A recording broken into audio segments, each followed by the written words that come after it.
Hello, my name is Bill. I'm the pastor at Freedom's Lutheran Church in Gibsonville, North Carolina.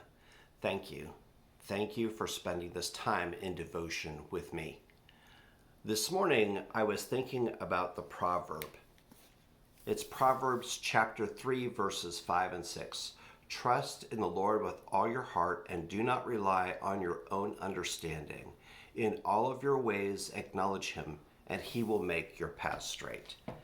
And how I was thinking about it, because I was guided this way by my personal devotional time, was how often do we look and spend our best energy trying to understand the problem or the challenge before us?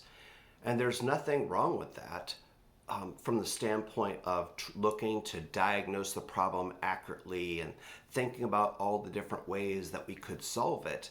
But does that need to be our first response? Do we need to spend, is that the best way for us to spend our best energy? I don't think so. I honestly don't think so. Maybe you've done it in your life. At times, I do it in mine. But I believe our best energy, the thing that we should do, we should prioritize and keep top of mind, is taking our problems and our challenges to the Lord first. I mean, the proverb says, trust in the Lord with all your heart. And we take our problems to those whom we trust. And we look and listen and want to understand what they know about the problem or wisdom that they can give us. Wouldn't we and shouldn't we treat Jesus in like manner? I mean, after all, isn't the Lord God the source of all wisdom? Think about Solomon. Solomon was offered riches and a long life and the defeat of his enemies, but when asked by God what he wanted most, he says, give me wisdom. Give me wisdom to lead these people. And God gave it to him. And for a long time, he did. Now, here's what happened with Solomon, though. Solomon's story ends kind of dark. And the reason why it does is because he got wisdom in his relationship with the Lord. It was that back and forth trusting relationship that gave him the wisdom that he needed to meet the challenges of his day. Then he took on many different wives. And that was the culture back then. It was how you made alliances. It was how you kept your country out of war. But he began to listen to his wives and began to worship their gods, because those wives didn't convert over to his religion. They brought their religion with them as well. He began to listen, and as he began to worship those other gods, he began to lose touch with the one true God. And his story ends with Ecclesiastes, that piece of wisdom literature we attribute to Solomon, of him having wrote it. And he starts out, vanity of vanities, all is vanity. What he's saying is, life is nothing.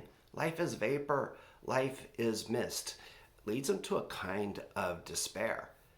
And I believe that's what happens when we lean on our own understanding of the problem. We can easily fall in despair. So what's the safeguard? How do we get around that? To keep on investing in a relationship with the Lord. Sitting quietly in the Lord's presence. If you sit quietly in the Lord's presence, right, eyes shut, calm, you think about quieting your life, quieting your mind, and it becomes like a lake that's still, almost like a sheet of glass. Any word that falls from the Lord, hits that lake like a droplet of water, and it causes ripples of goodness and blessing in your life. And I pray that for you this morning. So trust in the Lord with all your heart. Do not lean on your own understanding.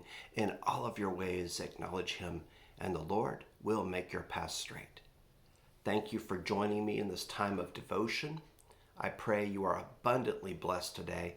If you care to check out further devotions, what's going on in the church, go to friedens.church, FRIEDENS.church. You can find us on Facebook, Instagram as well, either by going to Friedens Lutheran Church ELCA or Friedens ELCA, all lowercase. Thank you so much again for spending this time with me. I pray that you are trusting in the Lord and that He will make your path straight.